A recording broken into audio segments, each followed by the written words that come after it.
decibels is given here, where that beta here is decibels, I is the sound intensity, watts per square meter of any sound, and the initial intensity is this. Now, what is intensity I is what we're looking for if this is the beta. We could, again, solve this by just putting in 120 for B times 10 log of I over the initial, which was 10 to the negative 12. And you could just type that all in like this into insolve, and the calculator would give you the exact answer. You just type that in and press enter.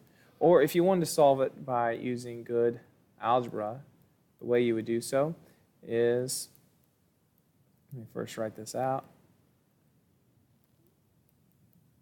We'd first isolate the log. And so to do that, I'm going to divide by 10.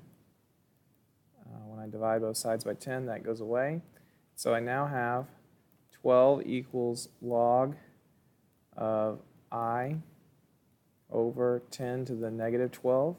Now to solve a logarithm, once you have it isolated, we flip it to an exponential, which exponentially you need to know what your base is. Since this log doesn't show one, it's a common log, that means the base is 10. So if I flip it, it becomes 10.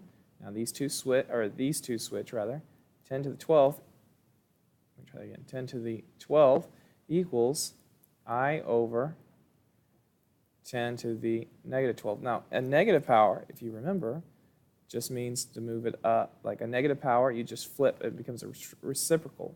So 10 to the 12th is equal to I times 10 to the 12th, which means I equals simply 1.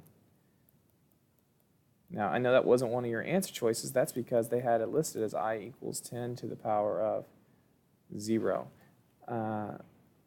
watts per meter squared. So that would actually be the answer there. I'll put 1 because it fits my graph like over here better, but this is the way yours would say on the answer choices.